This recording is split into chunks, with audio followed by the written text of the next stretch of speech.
आज के टाइम में 10 में से 5 लोगों को तो डायबिटीज रहती है, मैंने देखा है। और बहुत विज्ञापन चलते हैं कि डायबिटीज को एक जड़ से खत्म कीजिए। तो मैं आपसे जानना चाहूंगा कि डायबिटीज जैसी बीमारी जड़ से खत्म हो सकती है?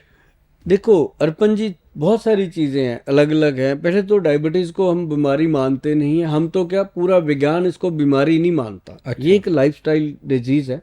ठीक है। और ये है क्या कि अगर कोई भी लोग कहते हैं कि शुगर को हम जड़ से ख़त्म कर देंगे, तो मैं अपने जितने भी भाई बंधु मुझे मिलते हैं या मुझे फॉलो करते हैं या मुझे देखते हैं या मेरी बात सुनते हैं मानते हैं, मैं उनको हमेशा एक ही बात कहता हूँ कि सुनो सबकी, करो मन की। मन की। अगर लेकिन मन की भी वो करो जो सही हो।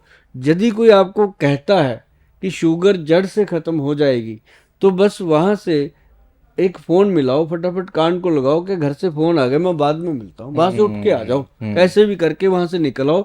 आपको ये पता चल जाना चाहिए कि ये इंसान मुझे गलत गाइड कर रहा है। क्योंकि अगर मान लो अर्पण जी, आप जी। तो खैर दिल्ली में बैठे हो, जी। पूरी मिनिस्ट्री आपको जानती है, जी। कोई भी ऐसा मिनिस्टर नहीं है जिसको डायबिटीज ना हो। अगर वो बंदा डायबिटीज को ठीक कर सकता है कोई जड़ जी। से, जी। तो इसका मतलब क्या है कि उसको तो मिनिस्ट्री उठा के ले जाएगी कि ठीक भाई बात तू है। इधर आ, बाकी काम हम कर लेंगे, ठीक तू बात ये है। नुस्खा हमें दे, बिल्कुल। है ना। तो बिल्कुल। ऐसा कुछ हो नहीं सकता। हाँ। तो ऐसे ही जो गॉल ब्लैडर की पथरी है, जी। स्टोन आ जाता है हाँ, हाँ। पित्ते में, जी। वो भी ऑपरेशन ही होगा। उसके लिए भी बहुत लोग कह देते हैं हम पित्ते की पथरी निकाल देंगे, हमने लाखों लोगों की निकाली है। तो ऐसे लोगों से थोड़ा बच सावधान के रहे, रहिए। बिल्कुल। हर तरह के लोग हैं। अब मैं बोल रहा हूँ भाई, क्या मैं रोटी नहीं खाता?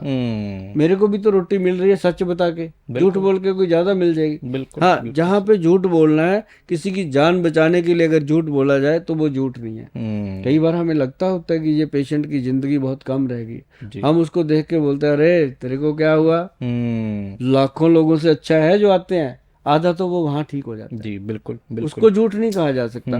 हाँ, झूठ वो होता है जो मतलब कि आप किसी को गलत गाइड कर दो। अब जैसे हम घुटनों की दवाई देते हैं, जी। लोग आते हैं कि घुटने का ऑपरेशन करने को बोल दिया जी वैद्य जी ने, ना सॉरी डॉक्टर साहब ने हॉस्पिटल में। तो अब हमारे पास तो गुंजाइश नहीं है जी 3-4 लाख रुपया खर्च करने की, क्या करें? बिल्कुल। तो उनके लिए भगवान ने पेड़ों को गोंद लगा रखा है।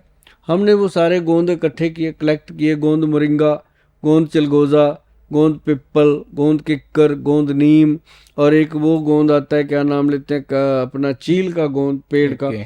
तो ये सारे जब इकट्ठे किए तो एक गोंद बना। उसका नाम हमने दिया फिर काला जंगली गोंद। अच्छा। काला जंगली गोंद के नाम पे फिर ये कैप्सूल बनाया। ये देखो गुप्ता जी, जी। मतलब इसकी आप यकीन नहीं करेंगे कि कितने लोगों को इसकी ज़रूरत थी। जी। ये काला जंगली गोंद कैप्सूल बनाया, एक ऑयल बनाया जंगली गोंद का, और एक जेल बनाया काले गोंद का। तो वो जो हम देते हैं कि रात को भाई जेल लगा के सोना है, दिन में तेल लगाना है, और ये कैप्सूल जो है इसको खाने के लिए पंचम हल्दी वाला दूध पीना है साथ में। बहुत बढ़िया है सर। ऐसा कॉम्बिनेशन दिया जी, 3 महीने के बाद उनका डॉक्टर ही बोल देता है कि भाई आपका तो रिकवरी हो रहा है, आपको ऑपरेशन की जरूरत नहीं है। तो बताओ ये कोई झूठ है? नहीं नहीं सर, है ना। बिल्कुल। 3 महीने तो मैं उनके झूठ बोल के निकालता हूँ कि तू ठीक हो जाएगा, हो जाएगा, हो जाएगा। 3 महीने के बाद पेशेंट थैंक यू बोल देता है, गोयल साहब थैंक यू, अगर आप हमें तसल्ली ना देते ना, हम तो घुटने कटवा देते। ऐसे बोलते, कटवा देते, ऑपरेशन नहीं बोलते। हाँ। कहते जी अगर गोयल साहब इतना ही बहुत है कि आपने ये बोल दिया कि आपको ऑपरेशन की जरूरत नहीं पड़ेगी, हमें 3 महीने तक आपने दवाई दिलवा दी, तो अब हमें, हमारे जब डॉक्टर ने बोला कि आपको ऑपरेशन की ज़रूरत नहीं है, तो हमें ये लगता है कि हमारे शरीर में से जैसे जिन्न निकल गया हो।